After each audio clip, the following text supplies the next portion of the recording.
Hello, it's the Grape Explorer. Now, when I started the A to Z of wines, the intention was to run through the alphabet from start to end. And that offered up a few problems in that for certain grapes, I couldn't necessarily always find a bottle locally to where I lived to do a video on. So I skipped a letter and then I just reached a complete full stop. Recently I've been watching a lot of Sesame Street because I just can't find anything else to watch, and I noticed that they don't go through the alphabet from A to Z, so I figured if it was good enough to Sesame Street to pick a letter at any time they liked at random, it was good enough for me. So today I've gone back through the alphabet to E and I've managed to find a bottle of Elbling. Now, I will be perfectly honest with you, Elbling is a complete unknown to me. It is a German grape, considered to be quite an ancient vine, but I really knew very little about the grape itself. And so what I did was I went to my trusty Oxford wine companion to get all of the detail that I could possibly need about this particular varietal. This is a really fantastic book, by the way, and I've put a link into it in the description below. So Elbling, like I say, is quite an ancient vine, and actually in many respects it's one of these grapes that is just deteriorating from the perspective of its production. It's found less and less these days. You mostly find it in Germany and Luxembourg, and in Germany you find it in the Moselle region, and it grows alongside the Moselle river. Very steep banks in the Moselle, so the sunlight reflects off the rivers. You get really nice aspects from the vineyards facing to the sun. But Elbling itself is a white grape. It is a particularly high acidity, low sugar producing grape. And because of that reason, Elbling is most commonly used in sparkling wines, which in Germany are known as sekt. Sekt wines from the Moselle are what you will find this in. Now, a local supermarket near to me has tried to bring back some lesser known grapes and get them bottled and for sale here in the UK. So they're working with some lesser known varieties from around the world. And as I say, this is a truly ancient vine. According to the bottle, it has family links to Riesling. Now, I don't know what they mean by family links. Do they mean it's an unruly brother? Do they mean it's a loving mother? Or do they mean it's that creepy uncle you're not allowed to talk to anymore? What it says on the bottle is that it's zingy and aromatic. It's an unusual variety, full of sherbet, lime and floral flavours. So what I'm expecting from this, particularly given everything that I've read about this so far being a low sugar, high acidity grape, is that it's going to be dry, but particularly mouth-watering. So really looking forward to getting into this one. And let's see what we're going to get. Just throw that over there. Right.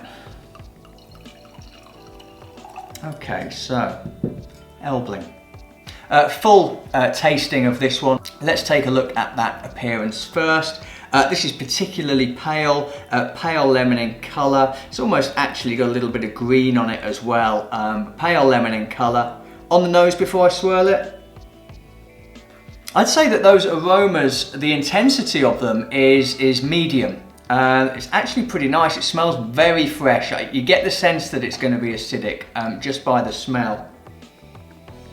And it really is floral and lime characteristics that are coming through. And that lime for me is always something I associate with Riesling. So I'm starting to understand a little bit about why they would say that this is perhaps a close relation of the Riesling grape. Yeah, sort of freshly cut white flowers, some lime on that. And I guess it is on the sherbety side. Now, maybe because I've read that and of course I'm now thinking about that. But it does smell on the sweeter, candied side of lime. So imagine some sort of lime boiled sweets. That's exactly what you get on this. So, taste.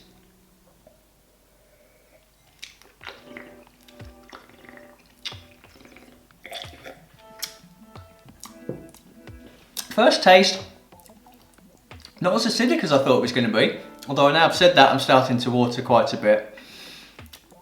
The flavour intensity doesn't appear as intense as what I was getting on the nose. The palate doesn't seem as intense, but it's definitely citrus fruit. Very easy drinking. Now that I've had a second taste of it and actually swallowed this one, it is quite sharp. I am getting that. The wine is dry. It is quite sharp, so acidity for me is high on this one. There is a lot of watering sensation going on. Characteristics coming through.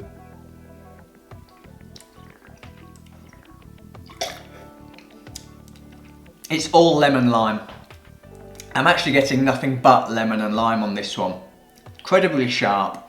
You know, if you have a lemon cordial drink or a lime cordial drink, you know, if you add too much of the cordial in before you add the water, it can taste quite sharp. And this is how this is coming across. That is incredibly lemony. The acidity is really hanging around. So, you know, this one is not great for the winter time. I would say this is more of a summery type of drink to be enjoyed in the warm sunshine. I think it would go nicely with that. It's very light bodied. The acidity hangs around, but it doesn't really necessarily have the length from a flavour perspective. What I'm getting is that continued acidity.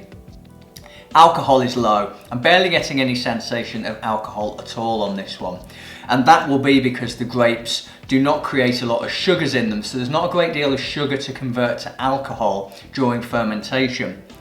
So the descriptions that I've got through my book and what the bottles provided are absolutely spot on. Low alcohol, high acidity, light bodied, sort of medium length, medium flavour characteristics in terms of the intensity, lots of citrus fruit and not much else, but very nice, really palatable, very easygoing wine. In conclusion, I would say that it is in balance. You know, the aromas are perhaps slightly better than the flavours in terms of their intensity, but it's relatively balanced across everything, particularly where you're expecting certain characteristics from the wine. It's got a good length to it, but it's only got a good length from an acidity perspective. I don't really get a sensation of those flavours still coming through. It's only intense from the perspective of the acidity. Again, the flavour characteristics aren't making this one intense. And it's not complex at all. We're talking about simple fruit flavours on the nose and on the palate. But overall, I would actually say this is very good. And I'm, very happy that someone has rejuvenated some of these lesser known grapes and made them available here in the UK for me to try. Elbling is certainly something I'd never seen before until a couple of days ago when I was out shopping. It's not necessarily always something I would hunt out, but it's always good to be able to experience something you haven't had. You know, what I think is really interesting about wine, and particularly for me, is trying things that you haven't tried before, particularly different grapes from familiar regions, or familiar grapes from unfamiliar regions. These are what I enjoy about wine the most. So this has been really great to try. It's the sort of thing that will pair really well, clearly, with something like fish, lighter meats perhaps. It's actually perfectly enjoyable on its own as well. And of course it's going to go nicely with some cheese as well. So that's Elbling. Let me know if you've tried Elbling by dropping me a comment below. Let me know about some other grapes beginning with E. I really struggled when it came to finding some grapes beginning with E. And let me know about some other grapes you'd like to see in the A to Z series. I'm going to ignore doing it in order. I'm just going to do what I want to do to get through the A to Z.